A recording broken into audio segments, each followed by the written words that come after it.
ಪ್ರಯತ್ನ ಮಾಡ್ತೀನಿ. ಶರವಣ್. ಸನ್ಮಾನ್ಯ ಸಭಾಪತಿಗಳೇ, ಚುಕ್ಕಾಗಿರಿತಿನ ಪ್ರಶ್ನೆ ಸಂಖ್ಯೆ 888 ಮಾನ್ಯ ಸಾರಿಗೆ ಸಚಿವರಲ್ಲಿ ಕೇಳಲಿಕ್ಕೆ ಬಯಸ್ತಾರೆ. ಸಭಾಪತಿಗಳೇ,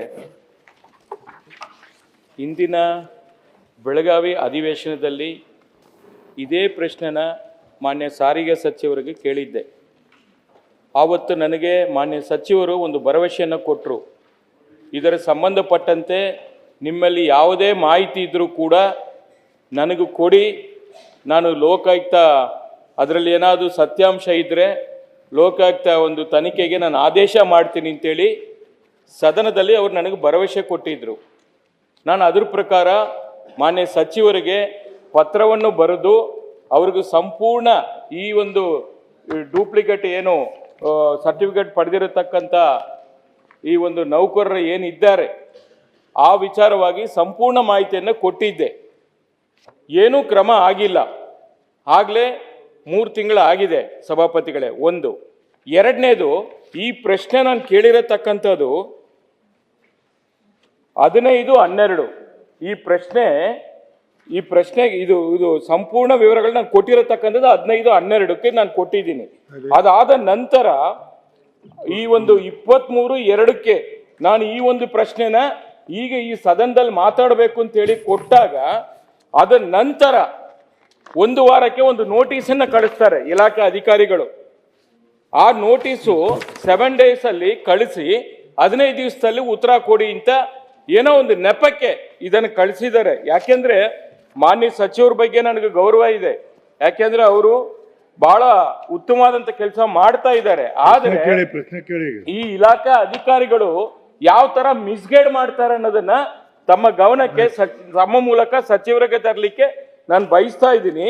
ನೋಡಿ, ನನ್ನ ಒಂದು ಬೇಡಿಕೆ ಇದ್ದಿರ್ತಕ್ಕಂಥದ್ದು, ತಾವು ಏನು ಭರವಸೆ ಕೊಟ್ಟಿದ್ರಿ ಅದು ಯಾವುದು ಕೂಡ ಆಗಿಲ್ಲ. ಈಗಲಾದು ತಾವು ಎಚ್ಚೆತ್ಕೊಂಡು ಈ ವಿಚಾರವಾಗಿ ತಾವು ಮಾಡಬೇಕಾಗಿರತಕ್ಕಂಥದ್ದು ಇಲಾಖೆಯ ಅಕ್ರಮವಾಗಿ ಯಾರು ಏನು ಮಾಡಿದ್ದಾರೆ ಅವ್ರ ವಿರುದ್ಧವಾಗಿ ಶಿಸ್ತು ಕ್ರಮ ಆಗಬೇಕು. ಅದನ್ನು ತಾವು ಮಾಡ್ತೀನಿ ಅಂತ ಹೇಳಿದ್ರಿ. ಬರೀ ನೋಟಿಸ್ ಕೊಟ್ಟು ಸಭಾಧ್ಯಕ್ಷರೇ, ಹಿಂದಿನ ಬೆಳಗಾಂ ಸೆಷನ್ನಲ್ಲೂ ಕೂಡ ಪ್ರಸ್ತಾಪ ಮಾಡಿದ್ದರು ಸಭಾಧ್ಯಕ್ಷರೇ. ಅದರಲ್ಲಿ ಸಿ ಗ್ರೂಪಿಂದ ವಾಹನ ನಿರ್ವಹಣೆ ಅಂದರೆ ಮೋಟರ್ ವೆಹಿಕಲ್ ಇನ್ಸ್ಪೆಕ್ಟರ್ಸ್ಗೆ ಪ್ರಮೋಷನ್ ಕೊಡೋದಕ್ಕೆ 5% 12/10/22 ಒಂದು ಅವಕಾಶ ಮಾಡಿಕೊಟ್ರು 22ನೇ ಇಸ್ವಿನಲ್ಲಿ. ಅದಾದಮೇಲೆ 22-23ರಲ್ಲಿ 17 ಜನಕ್ಕೆ ಪರ್ಮಿಷನ್ ಕೊಟ್ಟಿದ್ದಾರೆ ನಮ್ಮ ಇಲಾಖೆಯಿಂದ. ಅಂದರೆ ಇದು ಹೈಯರ್ ಸ್ಟಡೀಸು ಅವ್ರ ಎಕ್ಸ್ಪೀರಿಯನ್ಸ್ ಮೇಲೆ ಬೇರೆ ಕಡೆ ಹೋಗಿ ಓದೋದಕ್ಕೆ ಅವಕಾಶ ಇದೆ. ಆತ 17 ಜನ ತೊಗೊಂಡ್ರು. 23-24ರಲ್ಲಿ 24 ಜನ ತೊಗೊಂಡ್ರು. 15ರಲ್ಲಿ 24-25ರಲ್ಲಿ 15 ಜನ ತೊಗೊಂಡಿದ್ದಾರೆ ಒಟ್ಟು ಸಭಾಧ್ಯಕ್ಷರೇ. ಹೇಳ್ತೀನಿ ಕೊಟ್ಟಾದ್ಮೇಲೆ ಅದರಲ್ಲಿ 41 ಜನ 3 ಜನ ಸೇರ ಇಲ್ಲ ಸಭಾಧ್ಯಕ್ಷರು. ಇಬ್ಬರು ನಾಟ್ ಕನ್ಸರ್ನ್, ನಮ್ಮ ಇಲಾಖೆಯವರಲ್ಲ ಇದು ಕೊಟ್ಟಿರ್ತಕ್ಕಂಥದ್ದು. ಆಮೇಲೆ ಇಬ್ಬರು ರೆಗ್ಯುಲರ್ ಆಗಿ ರಜಾ ಹಾಕ್ಬಿಟ್ಟು ಹೋಗಿ ಓದ್ತಾ ಇದ್ದಾರೆ. ಇದ್ರ ಬಗ್ಗೆ ಏನು ಮಾಹಿತಿ ಇಲ್ಲ ಸಭಾಧ್ಯಕ್ಷರೇ. ಆಮೇಲೆ ನಮ್ಮ ಆಯುಕ್ತರು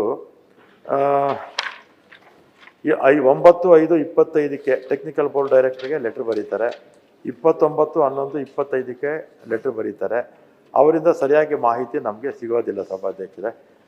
ಆಮೇಲೆ ಮತ್ತೆ ನಮ್ಮ ಆಯುಕ್ತರು 3/3/26ಕ್ಕೆ ಒಂದು ಕಾರಣ ಕೇಳಿ ನೋಟಿಸು ಕೊಡ್ತಾರೆ. ನೋಟಿಸು ಕ್ಲಾರಿಟಿ ಬರಬೇಕು ಅಂತ ಸಭಾಧ್ಯಕ್ಷರು ಅದಕ್ಕೆ ನಿವೃತ್ತ ನ್ಯಾಯಾಧೀಶರಿಂದ ತನಿಖೆ ಮಾಡಿ ಅಂತ ಹೇಳಿ, ಯಾಕಂದ್ರೆ ನಮ್ಮ ಇಲಾಖೆನೂ ಬರುತ್ತೆ, ಟೆಕ್ನಿಕಲ್ ಬೋರ್ಡು ಬರುತ್ತೆ, ನಿವೃತ್ತ ಇಲಾಖೆಯಿಂದ ತನಿಖೆ ಮಾಡಿ ಅಂತ ಆದೇಶನ ಮಾಡಿದ್ವಿ. ಗೆಜೆಟ್ ಕಾಪಿನೂ ಇದೆ, ಶರವಣ ಅವರಿಗೆ ಕಳಿಸ್ತೀನಿ ಸಭಾಧ್ಯಕ್ಷ. ನನ್ನ ವಿನಂತಿ ಏನಂತ ತಾವು ಕೇಳ್ಕೊಂಬಿಡಿ. ನಾನು ಹೇಳೋದು ಮೇಲ್ನೋಟಕ್ಕೆ ಇದರಲ್ಲಿ ತಪ್ಪಾಗಿದೆ ಅಂತ ನಾನು ಒಪ್ಕೊಳ್ತೀನಿ ಸಭಾಧ್ಯಕ್ಷರು. ಅದಕ್ಕೆ ನಿವೃತ್ತ ನ್ಯಾಯಾಧೀಶರು ನಾರಾಯಣ್ ಅಂತ ಅವ್ರು ನೇಮಕ ಮಾಡಿ ಗೆಜೆಟ್ ಆಗಿದೆ, ತನಿಖೆ ಮಾಡಿ. ಅಲ್ಲ, ನನ್ನ ವಿನಂತಿ ಏನಂದ್ರೆ ಶರವಣ್ಣ ಒಂದ್ ನಿಮಿಷ ಕೇಳಿ. ನಿವೃತ್ತಿ ನ್ಯಾಯಾಧೀಶರನ್ನು ನೇಮಕ ಮಾಡಿದ್ರೆ ಮುಗಿತಿ, ಅಲ್ಲಿ ಮಟ್ಟ ಏನ್ ಮಾಡಕ್ ಬರುದಿಲ್ಲ. ಆಯ್ತು, ಅದು ಮಾಡ್ಲಿ ಸಭಾಪತಿಗಳು, ಅದು ಮಾಡ್ಲಿ. ಇನ್ನು ಒಂದೇ ಹೇಳ್ಬಿಡ್ತೀನಿ ಅಷ್ಟೇ. ನೋಡಿ, ನಿಮ್ಮ ಆಕ್ಟ್ KCSR ಆಕ್ಟ್ ಏನು ಹೇಳುತ್ತೆ ಅದ್ರ ಪ್ರಕಾರ ತಾವು ಈ ಒಂದು ಯಾರು ಈ ನಕಲಿ ಸರ್ಟಿಫಿಕೇಟ್ನ ಕೊಟ್ಟಿದ್ದಾರೆ ಅವ್ರ ವಿರುದ್ಧವಾಗಿ ಕೂಡ ಕ್ರಮ ಆಗಬೇಕು. ಆಮೇಲೆ ತಮಗೂ ಗೊತ್ತಿದೆ, ಬೆಳಗಾವಿಯಿಂದ ಬೆಂಗಳೂರು ಬರಕ್ಕೆ ಎಷ್ಟೊತ್ತು ಬೇಕು, ಮೈಸೂರಿಂದ ಬೆಂಗಳೂರು JP ನಗರ ಬರಕ್ಕೆ ಎಷ್ಟೊತ್ತು ಬೇಕು, ಅವನು ಅಲ್ಲಿಂದ ಜರ್ನಿ ಮಾಡಿಕೊಂಡು 1 ಅವರಲ್ಲಿ ಬಂದು ಇಲ್ಲಿ ಎಕ್ಸಾಮ್ ಮಾಡಲಿಕ್ಕೆ ಸಾಧ್ಯನಾ? ಅವ್ರು ಯಾವ ಥರ ಈ ನಕಲಿ ಸರ್ಟಿಫಿಕೇಟ್ನ ಫೇಕ್ ಸರ್ಟಿಫಿಕೇಟ್ನ ಕೊಟ್ಟಿದ್ದಾರೆ ಅವ್ರಿಗೆ ಕ್ರಮ ಆಗಬೇಕು. ಯಾಕೆಂದ್ರೆ ನೋಡಿ ಎಷ್ಟು ಜನ ಕಾಯ್ತಾ ಇದ್ದಾರೆ ನೇಮಕಾತಿಗೋಸ್ಕರ, ಫಲಾನುಭವಿಗಳಿದ್ದಾರೆ, ಅವ್ರಿಗೆಲ್ಲ ನ್ಯಾಯ ಸಿಗ್ಬೇಕಲ್ಲ ಸಚಿವರೇ, ಅದು ನನ್ನ ಉದ್ದೇಶ. ನೋಡಿ ಈ ಡಿಪ್ಲೊಮಾ ಸರ್ಟಿಫಿಕೇಟ್ ನೇಮಕಾತಿ ಮಾಡ್ತಾ ಇರತಕ್ಕಂಥ ವಿದ್ಯಾರ್ಥಿಗಳಿಗೆ. ರಾಮಲಿಂಗರೆಡ್ಡಿ ಅವರ ಉತ್ತರ ಹೇಳಿ. ಸಭಾಧ್ಯಕ್ಷರೇ, ಕೊಡಿ. ಈಗ ಬಹಳ ಸ್ಪಷ್ಟವಾಗಿ ಉತ್ತರ ನೇಮಕ ಮಾಡಿ ಕೊಟ್ಟಿದ್ದೀನಿ. ಮುಗಿದು. ನಿವೃತ್ತ ನ್ಯಾಯಾಧೀಶನ ತನಿಖೆ ಮಾಡಿಸ್ತೀವಿ, ಯಾರು ತಪ್ಪು ಮಾಡಿದ್ರೆ ಅವ್ರ ಮೇಲೆ ಖಂಡಿತ ಕ್ರಮ ತಗೊಳ್ಳಿ. ನ್ಯೂಸ್ ಫಸ್ಟ್ ನಿರ್ಭೀತಿಯಿಂದ ನಿಮ್ಮ ಪರವಾಗಿ.